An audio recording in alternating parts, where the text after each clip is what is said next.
When an Argentinian judge dismissed a legal case against her this past Thursday, President Cristina Kirchner gained a measure of vindication. Not that all of the media in that country will see it that way. This story goes back to 1994 and the bombing of a Jewish community center that killed 85 people, 86 if you now count the name of Alberto Nisman among them. Nisman was the prosecutor in the case who was found dead of a bullet to the head 6 weeks ago. The day before, he was to testify at a congressional committee. Nisman's investigation was focusing on President Kirchner, his working theory being that her government was covering up evidence in the case. In the weeks between the discovery of Nisman's body and the judge throwing the case out of court, there has been frenzied coverage that's unfolded across a domestic media landscape that's a story in itself. President Kirchner's government has passed laws to redraw the media map in Argentina, a process that threatened the country's biggest media company, a conglomerate called Grupo Clarín. Now, there's no love lost between Clarín and this government, and that's been evident in the coverage of the case. And with a presidential election coming up later this year, the fallout could well have an impact on who ends up holding power in Argentina. This is a complicated headline story with multiple characters and layers, featuring a surplus of speculation, accusations, and acrimony, and a critical shortage of hard facts. Our starting point this week is the capital, Buenos Aires.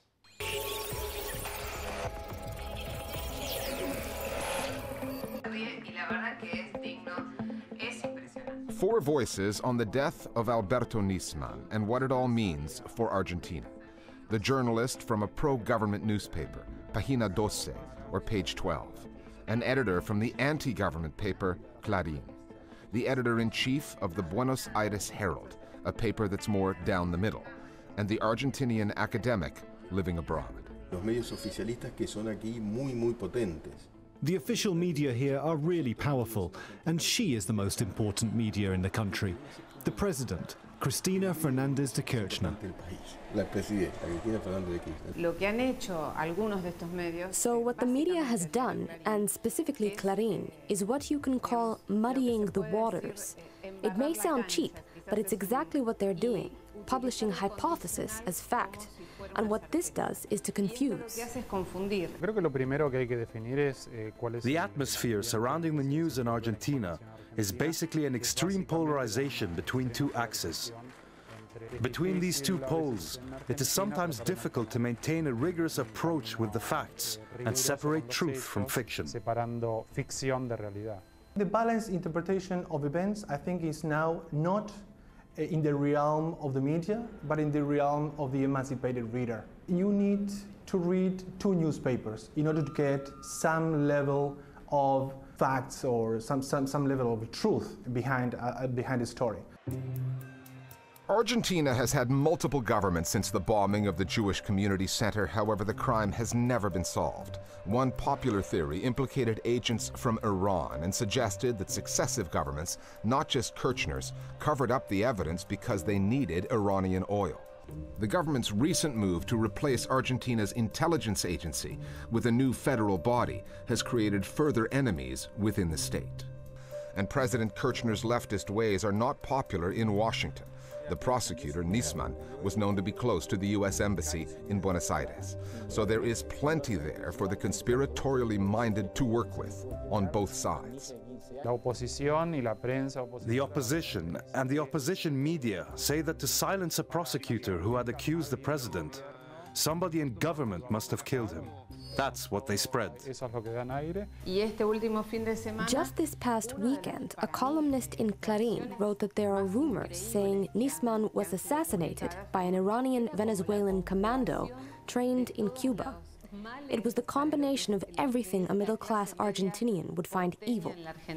The stance of the official media was in general to discredit the victim with political arguments, like one that said that he was a spokesman for the CIA, Mossad, and the United States Embassy.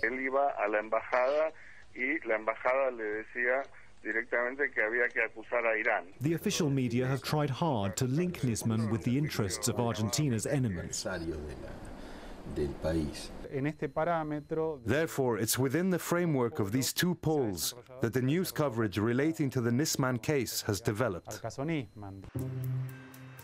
The prosecutor's widow went before the Argentinian Senate, asking that Nisman's death not be politicized. En el caso que se confirme que esto fue un hecho criminal, no ayuda esta sobreexposición mediática. Her request went unfulfilled. President Kirchner is not the only leftist South American leader who must contend with the bulk of private media with owners who lean to the political right. Nicolas Maduro in Venezuela, Rafael Correa in Ecuador, and others face similar challenges. But Kirchner was the first to try to reshape domestic media. In 2009, her government passed a law mandating that media ownership be divided into 3 equal parts: 1/3 owned by the state, 1/3 in private hands, and the remainder to be community-owned. The Clarín Group has been fighting that law in the courts, and when one of its papers published a draft document written by the prosecutor recommending that the president be arrested, one of Kirchner's senior aides tore the paper to shreds, literally. The fact that a political authority tore an Argentinian newspaper in half was unfortunate because it gives the impression that freedom of expression is limited, and that's not the case in Argentina. The truth is that the draft was irrelevant, both for the investigation of the death of the prosecutor and to the bombing. But we still spent a week discussing it.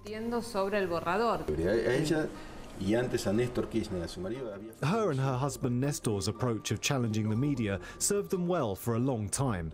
They tapped into a feeling of public anger that was deployed effectively to the detriment of the media. In recent times, however, a kind of fatigue has set in, because you can't really blame Clarín for everything. The facts won't stand up. You can't say the media is to blame for the political or the economic crisis, and also not this case. Or can you? Political parties almost always welcome the support of a media company, particularly one as big as Clarín. There's a cautionary tale, though, along similar lines that comes from the United States, the Republican Party, and the conservative Fox News. When Fox moved on from reporting on the political agenda to setting it, a conservative Republican famously said, "We used to think that Fox News worked for us. It turns out that we work for Fox News." We work for Fox.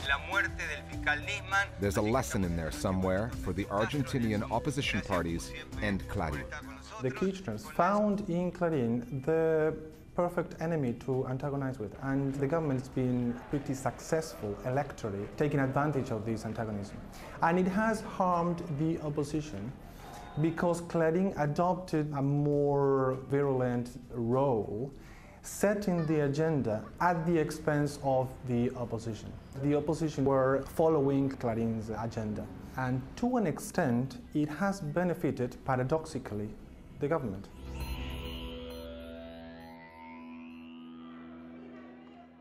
On the download this week, our viewers weigh in on the coverage of the story in Argentina.